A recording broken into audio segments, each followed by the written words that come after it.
¿Qué tal amigos de Encuentro de Negocios? Un gusto saludarlos en esta tarde de miércoles 4 de septiembre del año 2024. Mes que llega ya y que nos acerca cada vez más al inicio del fin de año. Hoy no nos acompaña nuestro amigo Rodrigo Ortiz. Le enviamos un fuerte abrazo. Estará pronto de regreso con nosotros aquí en el programa con el análisis de la Bolsa de Valores, Economía y Finanzas. Síganlo también en redes sociales, búsquenlo como Rodrigo Ortiz Consultor, ahí lo pueden encontrar con toda la información de negocios. Bueno, vamos a empezar con un poco de lo que hablaremos hoy. Hablaremos sobre Mercado Libre, cómo anuncia una inversión de 75 millones de dólares para una nueva planta de abastecimiento en una zona del mundo que está un poco más golpeada que la nuestra, en este caso de Argentina, y que esto podría ayudar un poco a solventar la situación económica que llevan en aquel país.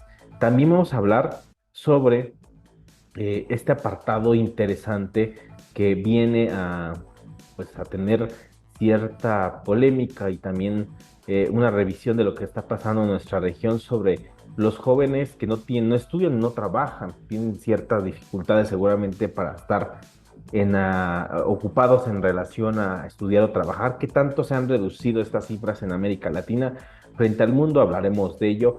También hablaremos sobre la OPEP Plus, esta organización de países productores de petróleo que analizan postergar el aumento de la producción de petróleo, y esto pues con una mera conveniencia, porque si se aumenta la producción, los precios podrían comenzar a bajar. Y también hablaremos sobre la inteligencia artificial, sobre una nota interesante que llamó la atención. Ya ven que aquí hablamos mucho sobre inteligencia artificial.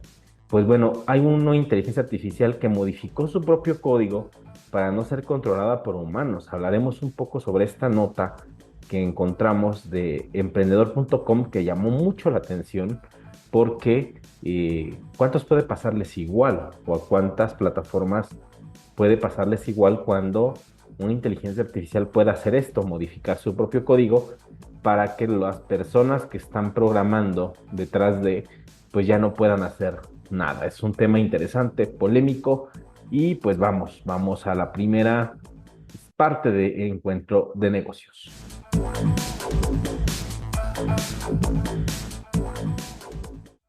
Y continuamos en Encuentro de Negocio. En esta primera parte hablaremos sobre Mercado Libre. Bueno, esta inversión que anuncia allá en Argentina llama mucho la atención porque es un país que ha tenido ciertas dificultades económicas en los últimos años, principalmente un tema de devaluación de moneda y de hiperinflación. Han tenido un problema severo, y que con un nuevo gobierno que llegó, este gobierno libertario de Javier Milei, pues empiezan a tornarse escenarios que puedan ser propicios para la inversión. En este caso, esta compañía, que de hecho es argentina, pues está apostando por abrir nuevos centros de abastecimiento en aquel país.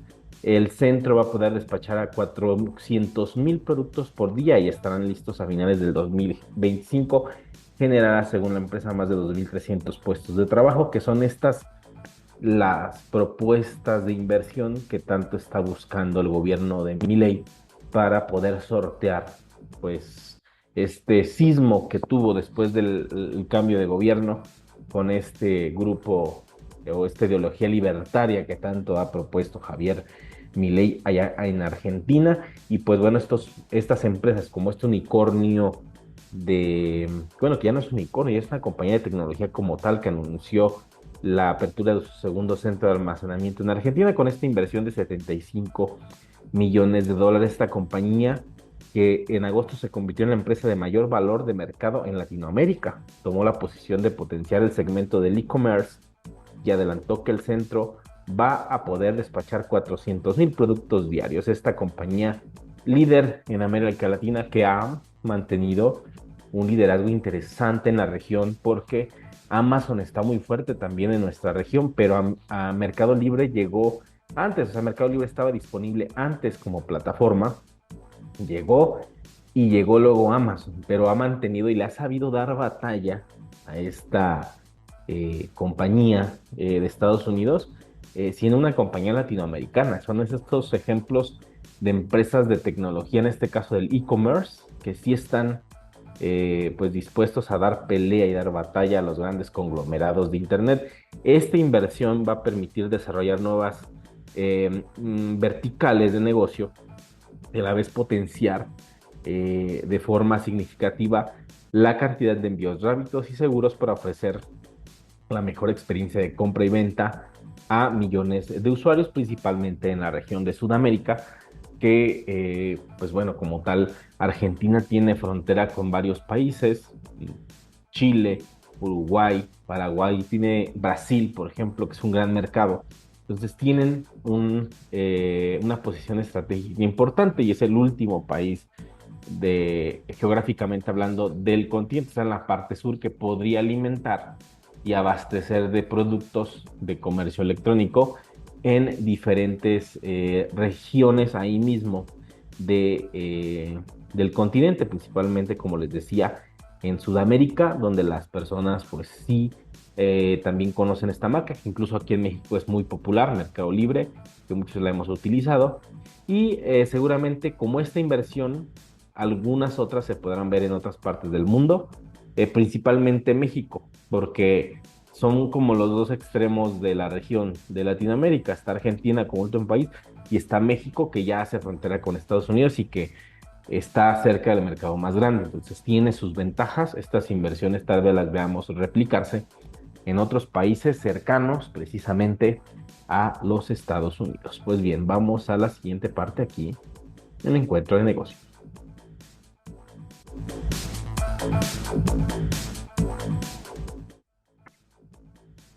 Y continuamos en el encuentro de negocios hablando sobre cómo se ha reducido en Latinoamérica este frente hacia el mundo sobre las estadísticas de los jóvenes que no estudian ni trabajan. En casi una década la proporción de este segmento de la población en el que no tiene, incluso en algunos casos, no han tenido oportunidades, cayó apenas 21%, registrando en 2015 20% y en 2024 como tal globalmente. La Organización Internacional del Trabajo alerta en un informe por la disminución de la proporción mundial del ingreso laboral. Pueden ser muchos factores y que incluso también son factores ligados a que mucho del mercado laboral también poco a poco se empieza a digitalizar, los procesos se empiezan a cortar y las compañías necesitan menos personas para poder realizar sus procesos. Se empiezan a digitalizar y las oportunidades se acortan. Si esto hace 10 años era una situación compleja y creo que a todos nos ha tocado vivir, incluso cuando éramos jóvenes nos tocó vivir, tal vez cuando egresamos de la universidad y estar en un periodo en el que no encontrábamos empleo, tuvimos uno y después duramos un tiempo sin empleo. O sea, hay muchos factores, incluso la región donde nos encontremos, algunos factores pues que pueden ser primordiales para que estas estadísticas se reflejen. Y bueno, en el caso de Latinoamérica, en la región, la proporción de jóvenes de grupos que están en este factor en el que no tienen por estudiar o trabajar, cayó 1,6% desde la tasa de 21,3 en 2005. O sea, sí ha disminuido, pero no tanto como se podría esperar. De acuerdo con cifras publicadas en agosto por la Organización Internacional, perdón, del Trabajo, la tasa de desempleo juvenil en LATAM sigue cayendo y en 2023 se contrajo 4,5 puntos hasta 13,4 puntos. Sí ha logrado entonces contraerse un poco, sigue cayendo el nivel de desempleo como tal y cerca de 6,8 millones de jóvenes han estado desempleados en América Latina y el Caribe. Es una situación, como les decía, que no solamente es como tal en México, es en la región y es en todo el mundo, ¿okay? Donde las cifras pues sí se van eh, eh, viendo de manera uniforme. Y este dato que da la Organización Internacional del Trabajo, del 2005 al 2020, que son casi 20 años, pues ha disminuido aproximadamente poco más de un 1%. Y en la región ha disminuido ese mismo porcentaje en cuanto a todo el continente, pero en la región de América Latina y el Caribe sí vemos una disminución del 3%. por ciento, pero aún sigue siendo un tema que puede ser muy debatible, en el que también hay muchos factores que también cambian de región en región, porque por ejemplo, en los países árabes, en Medio Oriente, la tasa apenas se redujo un poco de menos de 1%. Entonces es de notarse, pero vemos otras zonas del mundo que son económicamente más fuertes, como es la zona de Asia-Pacífico, donde hay una disminución del 4% en un periodo de 20 años, pero es lo que les mencionaba. Los avances tecnológicos también están haciendo que las personas pues vivan en un entorno en el que sí tenga cierta incertidumbre, en el que vemos incluso nosotros en nuestro día a día cómo procesos se están automatizando en las compañías, y eso implica que no se necesite personal. Entonces, si las compañías están acortando procesos para mejorar sus costos, eh, pues menos personas van a necesitar. Esta cuarta revolución industrial está empezando ya a ser pues cada vez más evidente y más latente, y pega más en la cuestión del empleo. Y creo que no solamente son los jóvenes, creo que es en esencia a toda la población económicamente activa, que llega a un punto en el que pudiera no ser ya su perfil pertinente para el mercado, y eso es complicado porque el mercado está cambiando constantemente, necesita talentos de diferente tipo, y algunas personas que tienen cierta experiencia en ciertos rubros, por algunos avances como la inteligencia artificial que está siendo usada en varios rubros, pues simplemente no es posible ir a ese ritmo, ¿ok? Muchos quedan desempleados por eh, ciertas circunstancias, y al momento de enfrentarse nuevamente al campo laboral y buscar empleos, ahí grandes retos y una competencia que es bárbara, con puestos de trabajo también que son de alguna manera nuevos, que se van creando, y otros que incluso ya están poco a poco desvaneciéndose. Entonces, es un escenario estadístico interesante. Sí ha disminuido esta caída en cuanto a la tasa de desempleo y en los jóvenes, pero creo que puede ser universal, y creo que en algún punto, eh, si las compañías también buscan otras alternativas para que las personas puedan seguir laborando y capacitar el talento, también creo que puedan darse oportunidades. Creo que eso puede pasar. Pero bueno, como lo hemos visto aquí y lo hablamos cada semana aquí en el programa, este mundo está entonces bien cambiante, y hasta a veces lo vemos y sí causa un poco de incertidumbre de qué es lo que pueda pasar después y qué es lo que nos puede esperar en pocos años. Pues bien, vamos a la siguiente parte, nuestra tercera parte aquí en Encuentro de Negocios.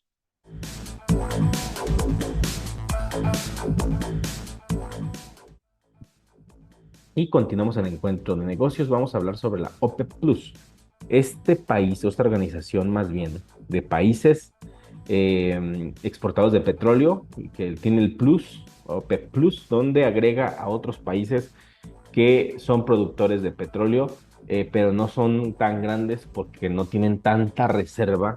Pueden serlo países de Medio Oriente, que sí determinan el nivel de producción y cómo mueve el precio, ¿ok? Y esta organización pues analiza postergar el aumento de producción de petróleo.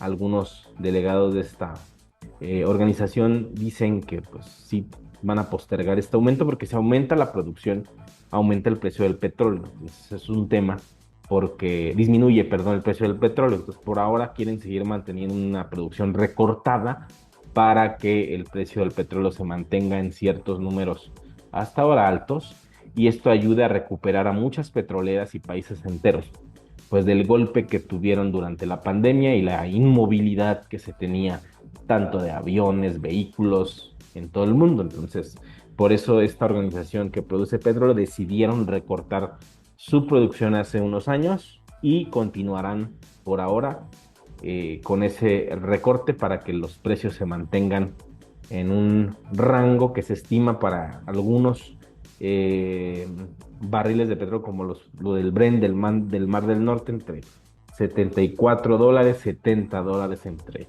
ese rango. La OPEP está discutiendo un posible retraso en el aumento de la producción de petróleo previsto para octubre, pero pues bueno, después de que los precios han caído al nivel más bajo desde el año pasado, y pues un grupo liderado por Arabia Saudita, que son los países que son con mayores reservas, al igual que Rusia, con diferentes hidrocarburos, no solo petróleo, están considerando si proceder con el aumento programado de 180,000 barriles por día, según funcionarios involucrados en estas conversaciones de la OPEP Plus, de esta organización, como les decía, de países productores de petróleo.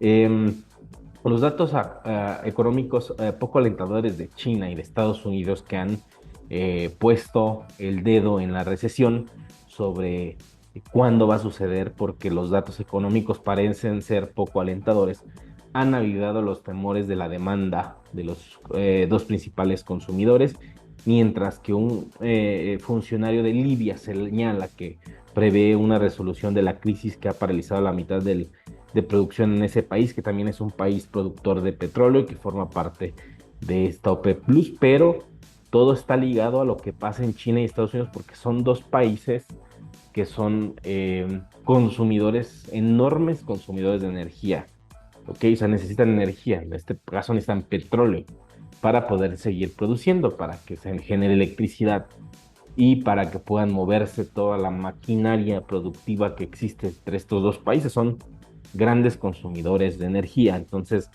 que pueda bajar la demanda de petróleo en estos dos países pudiera ser complejo. Complejo para las petroleras y los países, obviamente, que forman parte de esta organización, que al final son quienes determinan o logran mover el precio del petróleo acorde a ciertos acuerdos que llegan a tener, como fue el recorte de la producción de petróleo y que ahora están analizando aumentarlo para que obviamente pues disminuya un poco el precio o ver que no impacte tanto esta disminución.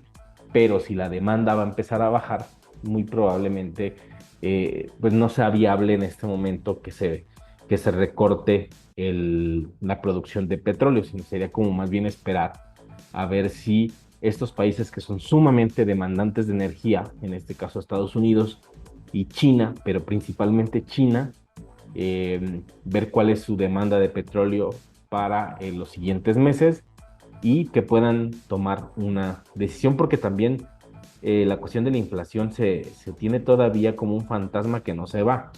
Los bancos centrales han decidido subir las tasas porque ya no, bajar las tasas porque ya las tasas altas para controlar la inflación pues apenas han podido hacerla ceder. Con la baja de las tasas pues no sabemos todavía a ciencia cierta si funciona o no.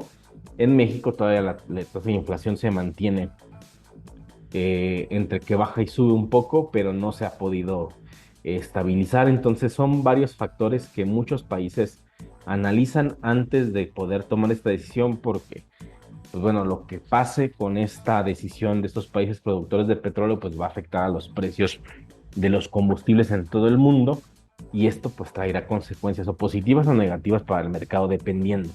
Pero el panorama, como lo vemos, es que Estados Unidos y China están ralentizando su producción. Son signos de que pudiera llegar una recesión próxima, no lo sabemos. Pudiera ser que todo cambie, lo hemos visto aquí, porque también lo hemos platicado varias veces de que ya hay signos de que pueda darse una recesión y no pasa incluso desde antes de la pandemia y no ha sucedido. Entonces, pudiera ser que esos números se recuperen. Tal vez un estadístico de fin de año nos pueda hacer ver un poco cómo va el comportamiento de producción y consumo de estos dos grandes países que son grandes consumidores de energía. Pues bien, vamos a la última parte aquí en Encuentro de Negocios.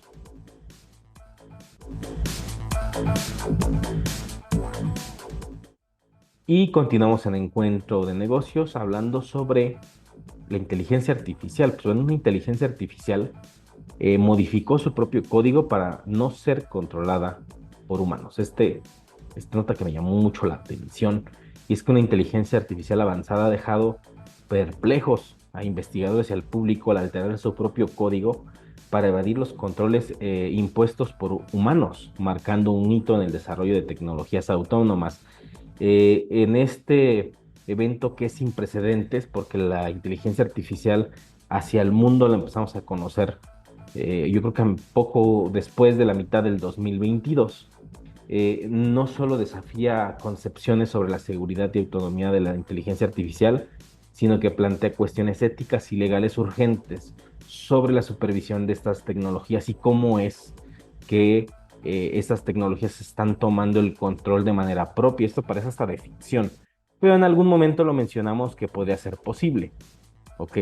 Y las plataformas de inteligencia artificial que vemos, algunas están más desarrolladas que otras y tienden a tener luego comportamientos extraños o erráticos que eso pueden provocar de alguna manera que pasen situaciones como esta. Y bueno, recientemente se ha reportado que una inteligencia artificial diseñada para investigación científica modificó su código de programación. Este acto de automodificación fue aparentemente realizado para eludir restricciones programadas por sus creadores humanos, lo que ha encendido el debate sobre la capacidad de la inteligencia artificial para tomar decisiones independientes. Se trataba de una plataforma llamada The AI Science, una plataforma de inteligencia artificial creada por Sakana AI, una empresa de investigación con sede en Tokio. Esta herramienta se enfocaría en automatizar tareas de investigación científica, pero al parecer, pues se empezó a tomar control de lo que estaba realizando. Hace unos años, cuando se estaban haciendo estas pruebas, a Facebook y a Google les pasó algo similar. Al poner a charlar a dos inteligencias artificiales, crearon su propio código de lenguaje y los programadores ya no entendían lo que estaban comunicando estas dos plataformas, tuvieron que desconectarlas. Entonces no es algo nuevo. ¿Qué hizo esta plataforma de IA Science?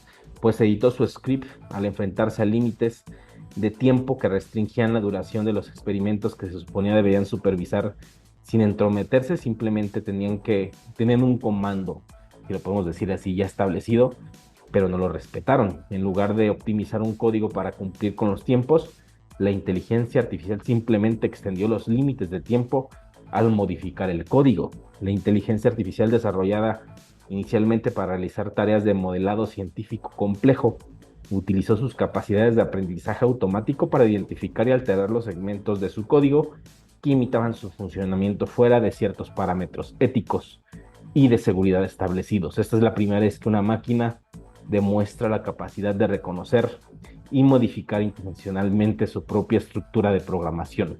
Y esto abre el debate, sin duda alguna, sobre la inteligencia artificial, el uso que se le está dando y cómo es que algunas plataformas que ya están abiertas al público puedan hacer esto y que llegue un punto en el que no se sepa cómo controlarse porque pudieran alojarse en algún lugar donde pudiera seguir operando. O sea, los creadores pueden decir desconectamos los servidores, sí, pero no sabemos si la misma inteligencia artificial logre alojarse en otro lugar y continúe operando.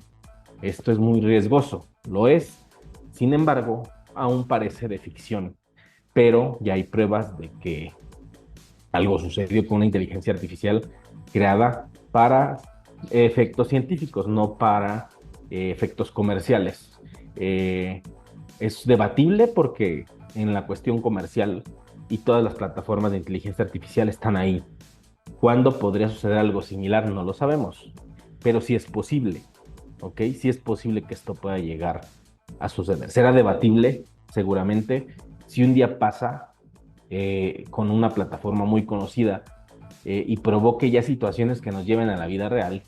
Esto pudiera ser un tema que debe ya de regularse de manera un poco más estricta, principalmente a los creadores, a las grandes compañías de tecnología que están detrás de todas estas plataformas de inteligencia artificial y cómo es que tienen controlada la seguridad de estas plataformas. Pues bien, llegamos ya a la parte final de Encuentro de Negocios. Como siempre, agradeciendo que nos acompañe cada semana aquí, cada miércoles. Los invito a que nos escuchemos a través de Encuentro de Negocios de la próxima semana a las 4:30 de la tarde. También nos puede escuchar en nuestro podcast a través de todas las plataformas de música vía streaming. Puede encontrarnos como Encuentro de Negocios. Yo soy Brian Ramírez, nos escuchamos el próximo miércoles aquí a través del 104.3 de FM Radio Nicolaita. Y recuerden, somos el único programa especializado en temas de negocios de la ciudad. Hasta la próxima.